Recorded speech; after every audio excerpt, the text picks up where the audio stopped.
L'invité de ce Smart Impact, c'est Simon Bernard, le cofondateur de Plastic Odyssey, qui est avec nous en duplex de Dakar, c'est ça? Vous êtes sur le bateau au port de Dakar?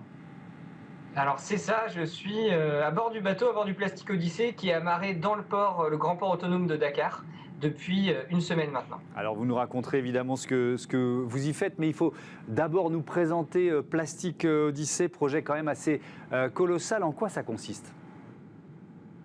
Alors l'idée c'est, comme son nom le laisse entendre, c'est de lutter contre la pollution plastique. Alors c'est vrai qu'on a un bateau, mais on ne va pas ramasser le plastique en mer, puisque une fois que c'est en mer, c'est trop tard malheureusement. Donc ce qu'on fait, c'est qu'on fait escale dans les 30 pays du globe les plus touchés par la pollution pour aller former des entrepreneurs du recyclage et les aider à monter des usines dans les villes pour faire en sorte que ce plastique soit collecté et transformé avant qu'il arrive dans l'océan.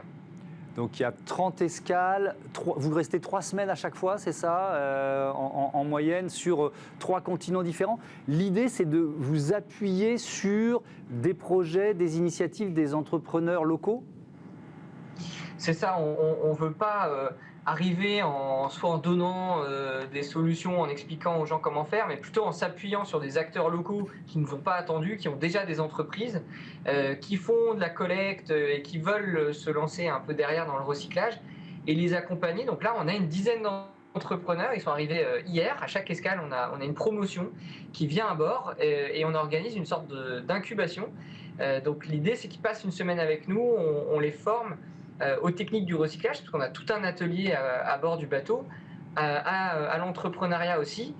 Et derrière, on les accompagne. Donc c'est vraiment la première étape, l'escale, mais on a tout un suivi derrière qui permet d'aller jusqu'à la création vraiment d'une usine, puisqu'on fabrique même maintenant des usines toutes faites dans des containers maritimes qu'on va déployer. Donc là, on en a installé déjà 2, une en Guinée-Conakry et une au Togo.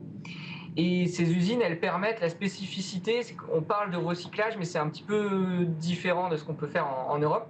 Nous, on fait du recyclage pour transformer le déchet en produit fini directement. Donc ça va être des pavés, par exemple, pour les trottoirs, ou des tuiles pour les toits des maisons, des tubes pour les canalisations. Et ça permet d'augmenter au maximum la valeur ajoutée et donc de créer de la richesse localement. Oui, c'est faire du déchet plastique finalement une opportunité et une matière première de départ. On est vraiment en plein dans l'économie circulaire. Donc là, cette promotion, comme vous dites, ce sont des entrepreneurs, ou alors c'est des gens qui ont besoin d'être formés. Comment? Et puis surtout, est-ce que vous savez, avant d'arriver à Dakar, qui va participer à une session en fait? Alors c'est ça, c'est assez... en général, on a un peu de tout, on va dire, mais on sélectionne des gens qui, si possible, ont déjà une entreprise. On ne veut pas forcément des gens qui ont juste une idée, on veut des gens qui ont quand même fait leurs preuves. Et on en trouve beaucoup qui ont déjà des employés, qui se sont faits d'eux-mêmes, puisque c'est très difficile d'avoir de l'argent des banques. Et donc souvent, ils ont commencé comme collecteurs de déchets, ils ont mis de l'argent de côté, ils ont acheté une première machine, puis acheté un hangar et ensuite commencé à avoir des employés. Et donc pour les sélectionner, on fait un appel à candidature avant d'arriver.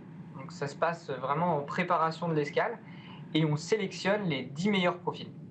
Alors, vous dites il y a 2 piliers dans cette odyssée, c'est nettoyer le passé, construire l'avenir. On parlera de l'avenir et notamment de la formation, de la pédagogie auprès des jeunes tout à l'heure, mais je voudrais prendre l'exemple d'une étape que vous avez effectuée il y a quelques mois, c'était en Tunisie, à Bizerte. Alors, il y a un reportage que j'ai pu visionner avant de préparer l'émission. Déjà, le premier constat, c'est que les sacs plastiques sont interdits dans le pays, mais qu'il y en a un peu partout. Donc ça a été le premier constat. Ensuite, qu'est-ce que vous avez mis en place là-bas?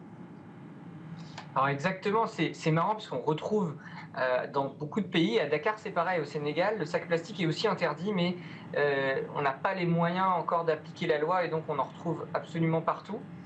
Et donc l'idée c'est, comme vous le disiez, c'est d'avoir cette partie, on a des déchets qui sont là, qu'est-ce qu'on en fait, comment est-ce qu'on peut créer de la richesse localement pour traiter les déchets du passé quelque part et ceux qui continueront à être produits. Et puis on va aussi former les nouvelles générations et sensibiliser le grand public pour réduire l'utilisation de ce plastique. Donc ça passe pas forcément par des solutions techniques, ça passe par des solutions qui vont être faire changer les comportements. Donc c'est plus compliqué forcément. Et donc là, on s'intéresse surtout aux plus jeunes. C'est là où c'est peut-être encore le plus facile. Au Maroc, on a eu, donc la dernière escale, on a eu 650 enfants à bord du bateau. Et donc on travaille avec des classes et en parallèle de ça, on garde le lien puisque à chaque escale, on fait une visio avec toutes les classes qui nous suivent. Donc ça, la communauté d'enfants, de jeunes explorateurs augmente d'escale en escale. La dernière visio, on avait quand même 2000 enfants. Donc on a un impact sur les plus jeunes qui est vraiment colossal et ça fait plaisir parce que c'est immédiat. On voit tout de suite le retour, on a des témoignages assez incroyables d'enfants et donc ça donne espoir. Donc ça veut dire, c'est aussi une sorte d'exposition itinérante, Plastic Odyssey? Alors c'est ça, les enfants, on peut les accueillir à bord, on ne peut pas accueillir tout le monde, tout le grand public, et donc c'est pour ça qu'on a construit une exposition qui circule, qui est embarquée sur le bateau, transportée d'escale en escale et qu'on déploie dans des lieux emblématiques pour permettre à tout le monde de venir découvrir c'est surtout des alternatives au plastique. L'exposition, elle est plutôt concentrée sur comment est-ce qu'on fait différemment, comment est-ce qu'on change nos usages. Et donc pour ça, dans chaque pays où on va, on récupère des bonnes idées, on déniche des bonnes idées pour se passer du plastique. Et donc cette exposition, elle évolue d'escale en escale. Et l'idée, c'est qu'à la fin des 3 ans d'expédition, on puisse exposer ça dans un musée au retour en France avec toutes les meilleures idées pour réduire l'usage du plastique qu'on a pu découvrir dans le monde entier. Oui, on s'était rencontrés à Marseille juste avant que vous partiez d'ailleurs, et il y avait cet espoir, cette ambition. Vous avez déjà identifié comme ça quelques bonnes pratiques à partager dans les premières étapes méditerranéennes du voyage?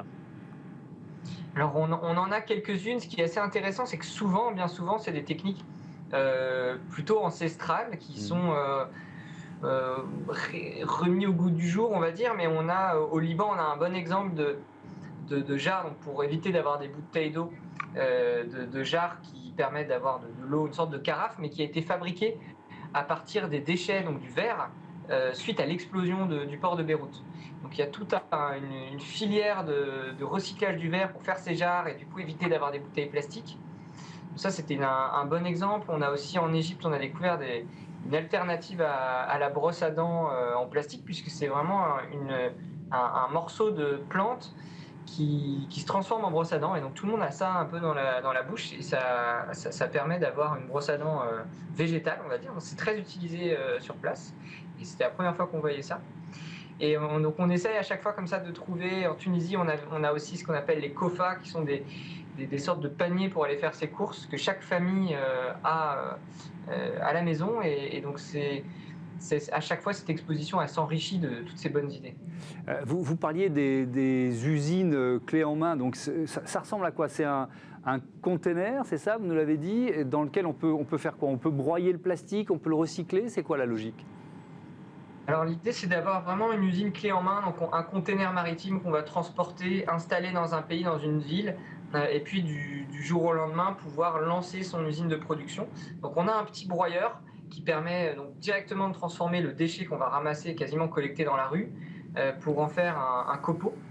Et derrière, une deuxième machine qui va le faire fondre, on appelle une extrudeuse, et qui permet de transformer ce plastique en une pâte pour derrière le mettre en forme. Donc on va le presser dans un moule pour lui donner une forme particulière. Et donc on va directement avoir un produit fini qui va être... là en Guinée par exemple c'est du pavé, mais au Togo on fait des planches pour faire du mobilier. Donc le plastique peut derrière avoir différentes formes. Et c'est comme ça qu'on arrive à transformer le déchet en produit fini directement. Alors donc là, vous êtes à Dakar, vous nous l'avez dit. Quelles sont les prochaines étapes? Faites-nous voyager un peu. Alors la prochaine étape, ça va être la Guinée-Conakry. Justement, on va retrouver Mariam, qui est la première entrepreneur qu'on a accompagnée et qui a reçu son usine en décembre. Et donc ça y est, les premiers pavés voient le jour dans les rues de Conakry. On a hâte de voir ça en direct. Et puis après, on partira pour le Cap-Vert, qui est une escale intéressante puisque c'est un milieu insulaire et donc les particularités, les challenges sont complètement différents. C'est beaucoup plus difficile de traiter les déchets sur place, des petites îles. On va notamment aller sur Santa Lucia, qui est l'île aux tortues. C'est une île sur laquelle les tortues viennent pondre et qui est littéralement recouverte de déchets. Donc ça va être, c'est un futur projet qu'on a d'installer une usine à proximité. Et après ça, on sera mi-avril, on va prendre la mer pour traverser l'Atlantique.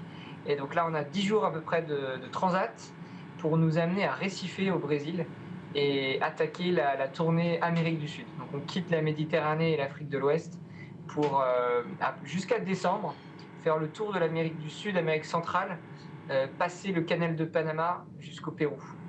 Merci beaucoup Simon Bernard. Bon vent à Plastique Odyssée. Vous faites partie des 35 leaders positifs de moins de 35 ans mis en lumière par Positive Planète et les EcoStart. Ça tombe bien, ça m'offre la transition pour la deuxième partie de ce Smart Impact. À bientôt.